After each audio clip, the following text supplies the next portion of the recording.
Assalamualaikum warahmatullahi wabarakatuh. Selamat siang, selamat malam, dan selamat pagi.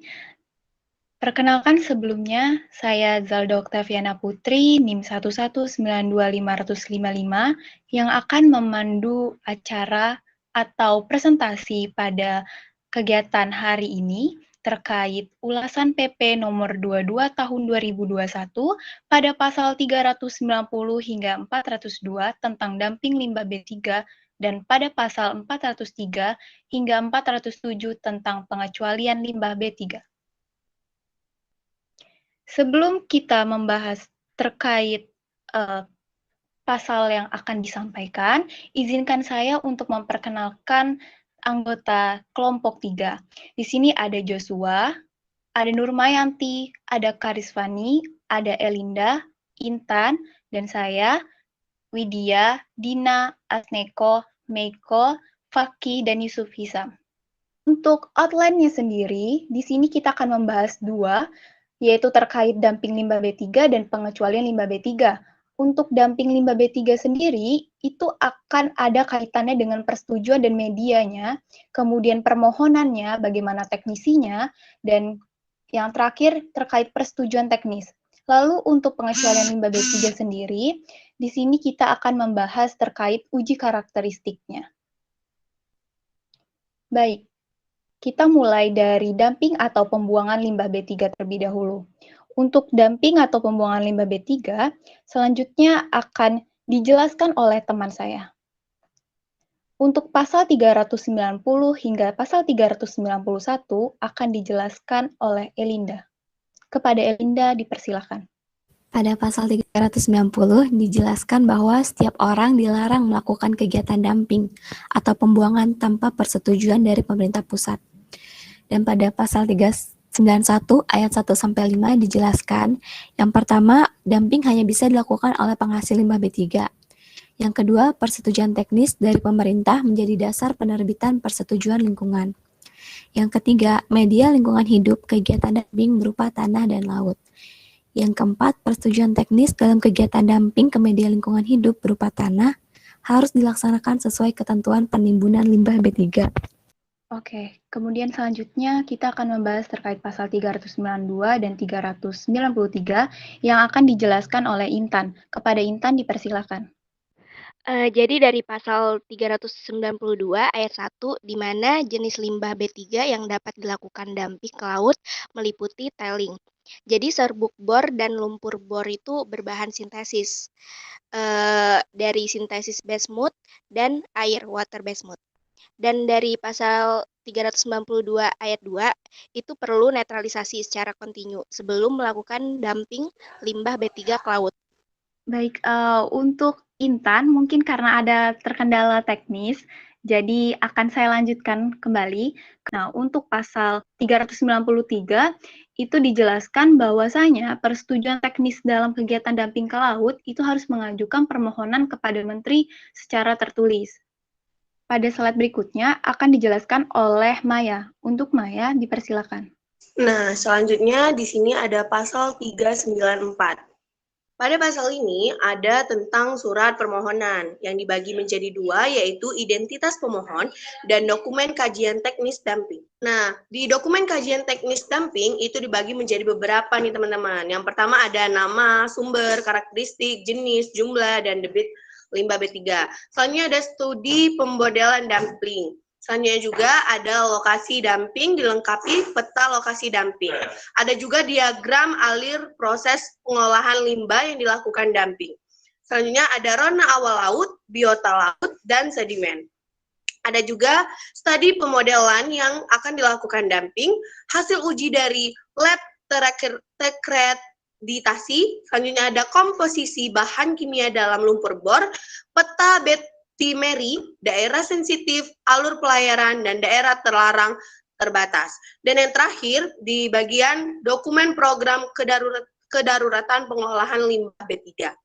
Untuk hasil uji dari lab terakreditasi ini berupa minyak dan gas, yang mana toksikologi LC 50-96 jam, total konsentrasi logam berat berta total TPH dan PAH pertambangan yang meliputi toksikologi LC 50-96 jam, total konsentrasi logam, berat, dan teratogenesis. Dan untuk pertambangannya ada termoklin, permanen, dan kedalamannya. Selanjutnya ada minyak dan gas, yaitu angin musim. Oke, selanjutnya pada pasal 395 ini akan dijelaskan oleh Joshua. Kepada Joshua dipersilakan. Baik, jadi pasal 395 adalah lanjutan dari pasal 394. Dijelaskan mengenai syarat lokasi dumping. Ada dua syarat yang menjadi penting ya. Pertama, syarat lokasi dumpingnya harus terletak di dasar laut, yaitu pada laut yang memiliki lapisan termoklin permanen. Seperti yang kita ketahui, kalau lapisan termoklin, berarti semakin dalam lapisannya, suhunya akan semakin ekstrim. Jadi semakin ke bawah lautnya, maka suhunya akan semakin negatif ya, semakin minus suhunya, jadi semakin ekstrim. Yang kedua, tidak berada di lokasi sensitif sesuai perundang-undangan. Jadi walaupun dia memenuhi syarat terletak di dasar laut, tapi berada di wilayah perbatasan misalnya, tentu akan menghasilkan konflik kepentingan, yang dimana itu harus dihindari. Nah, jadi jenis limbah B3 yang memiliki syarat ini ada limbah B3 tiling hasil pertambangan dan limbah B3 berupa serbuk atau lumpur bor. Yang pertama jenis B3 hasil pertambangan itu tiling. Syaratnya harus terletak di laut yang kedalamannya lebih atau sama dengan 100 meter. Yang kedua, terdapat ngarai di dasar laut yang mengarahkan tiling ke kedalaman lebih dari 200 meter. Jadi ibaratnya ada palung di dasar laut, ada jurang di dasar laut. Maksudnya tidak ada fenomena upwelling atau pembalikan massa air dari kedalaman laut ke permukaan laut. Jadi misalnya limbah tiling tadi sudah dibuang, didampingkan ke bawah, tapi ada upwelling. Nah, limbahnya tadi akan naik lagi ke permukaan laut. Ini yang dihindari. Nah, untuk jenis B3 berupa serbuk atau lumpur bor, syaratnya yaitu harus terletak di laut yang kedalamannya lebih atau sama dengan 50 meter. Yang kedua, dampaknya berada di radius kurang dari 500 meter dari lokasi pengeboran di laut. Jadi misalnya ada pengeboran di laut, misalnya ada pemboran minyak. Nah, sepanjang radius itu tidak boleh ada dumping. Selanjutnya tidak memiliki kandungan hidrokarbon. Jadi serbuk atau lumpur bor tadi tidak boleh mengandung kandungan CXHY atau hidrokarbon itu sendiri. Demikian. Iya, selanjutnya pada pasal 396 dan pada pasal 397 akan dijelaskan oleh Meiko. Kepada Meiko dipersilakan. Baik, terima kasih Saudara Zalda. Pada pasal 396 ini merupakan dokumen program kedaruratan pengelolaan limbah B3. Merupakan dokumen program yang paling sedikit harus memuat yang pertama, itu organisasi. Yang kedua, ada identifikasi, pengaktifan, dan pelaporan. Yang ketiga, ada prosedur penanggulangan. Dan yang keempat, ada jenis dan spesifikasi peralatan. Baik, di pasal 397 ini merupakan ada diagram alir dari persetujuan teknis, di mana pihak pemohon akan mengirim surat permohonan kepada Menteri, dan paling lama 2 hari kerja Menteri akan memberikan balasan surat pernyataan tertulis. Setelah itu, permohonan dinyatakan lengkap dan Menteri akan mengajukan verifikasi dan paling lambat itu 7 hari kerja. Dan tentu saja dalam verifikasi ada 2 opsi. Yang pertama ada hasil verifikasi yang dinyatakan memenuhi persyaratan. Jika memenuhi persyaratan, Menteri akan menerbitkan persetujuan paling lama itu 7 hari. Dan jika hasil verifikasi tidak memenuhi persyaratan, maka Menteri akan menolak dan memberikan alasannya. Baik, untuk pasal 398 dan pasal 399 akan dijelaskan oleh Dina. Pada Dina dipersilakan. Terima kasih kepada moderator atas kesempatannya. Di sini saya akan memaparkan mengenai pasal 398 dan 399. Nah, pada pasal 398 mengenai permohonan perubahan vertek dilengkapi dengan dokumen yang menunjukkan perubahan terhadap persyaratan meliputi identitas permohonan, akta pendirian badan hukum, nama, sumber, karakteristik, jenis, jumlah, dan debit LB3, metode dan tata cara dumping. Kemudian, Permohonan tersebut akan diajukan secara tertulis kepada Menteri dalam jangka waktu 7 hari kerja, serta hasil dari pengajuannya mengevaluasi selama 10 hari kerja. Dari hasil evaluasi, apakah memenuhi kesesuaian data? Jika iya, Menteri menerbitkan perubahan persetujuan teknis. Namun, jika tidak, maka permohonan tersebut akan ditolak beserta alasannya.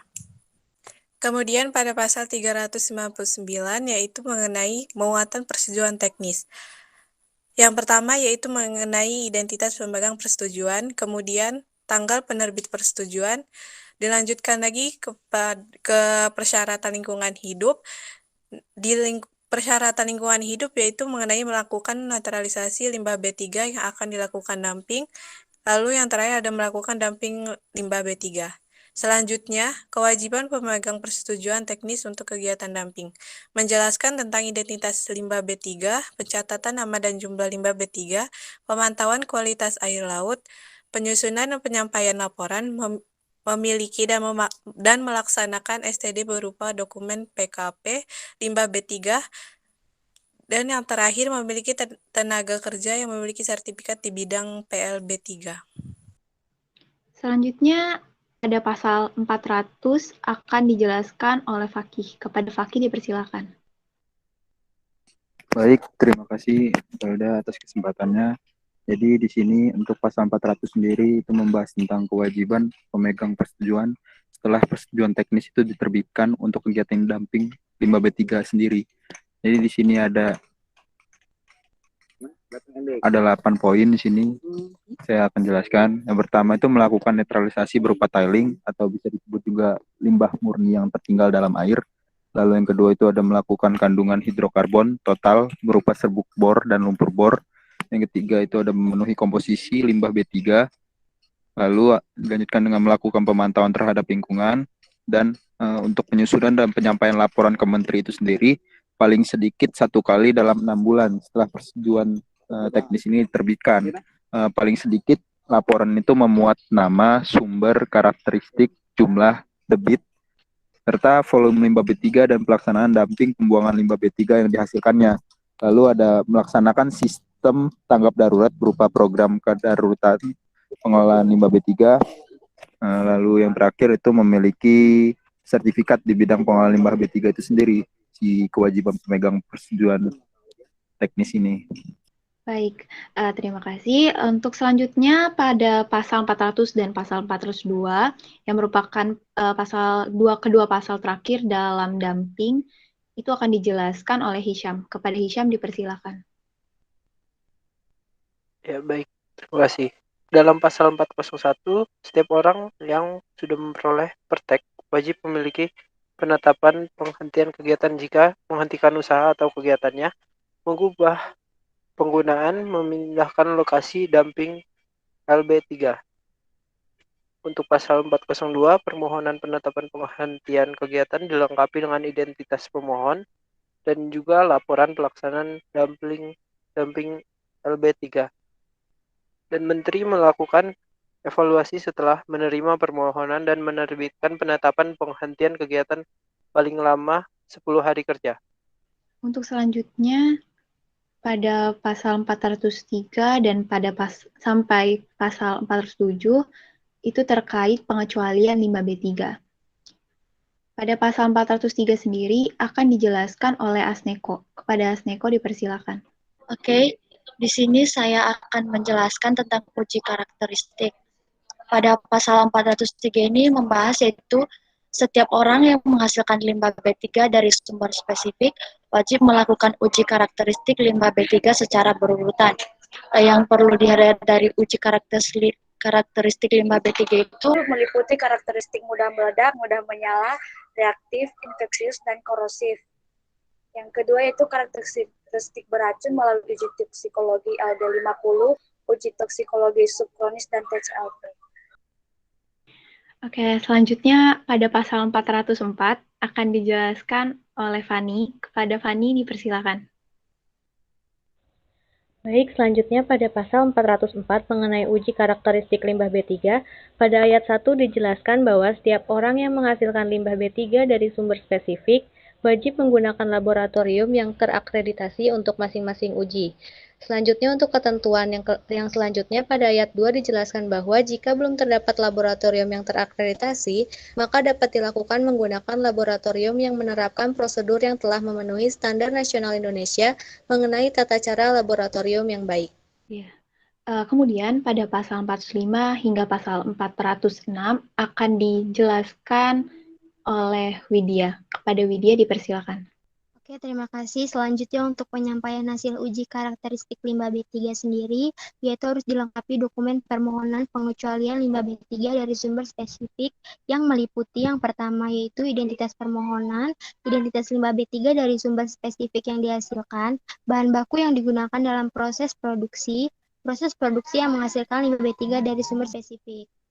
Setelah itu dilakukannya evaluasi dalam waktu 10 hari kerja oleh tim ahli limbah B3, di mana identifikasi dan analisis terhadap hasil uji karakteristik limbah B3, proses produksi yang menghasilkan limbah B3, bahan baku atau bahan penolong yang digunakan dalam proses produksi dari sumber spesifik, yang kedua dasar pertimbangan rekomendasi, yang ketiga kesimpulan hasil evaluasi terhadap uji karakteristik limbah B3. Di mana kesimpulan hasil ini apabila dia mengandung limbah B3 atau ya memuat pernyataan bahwa limbah B3 dari sumber spesifik tetap merupakan limbah B3 dari sumber spesifik. Namun apabila tidak memuat pernyataan bahwa limbah B3 dari sumber spesifik merupakan limbah B3 dari sumber spesifik yang dikecualikan dari pengolahan limbah B3. Ya, pada pasal terakhir, pasal 407 terkait pengecualian limbah B3 akan dijelaskan oleh Fani. Kepada Fani dipersilakan. Untuk pasal 407 ayat 1, penetapan menteri berdasarkan rekomendasi tim ahli limbah B3 meliputi yang pertama pengecualian dari pengelolaan limbah B3 terhadap limbah B3 dari sumber spesifik. Yang kedua, limbah B3 dari sumber spesifik tidak dikecualikan dari pengelolaan limbah B3. Sedangkan pada ayat 2 dijelaskan lebih lanjut bahwa penetapan ini dilaksanakan paling lama 2 hari kerja. Terima kasih. Baik. Terima kasih kepada para anggota kelompok 3 yang telah menjelaskan terkait ulasan PP nomor 22 tahun 2021. Saya selaku moderator pada kesempatan kali ini, mohon maaf apabila ada salah kata dan mohon maaf apabila kelompok 3 melakukan banyak kesalahan. Kami dari kelompok 3 mohon undur diri. Wassalamualaikum warahmatullahi wabarakatuh.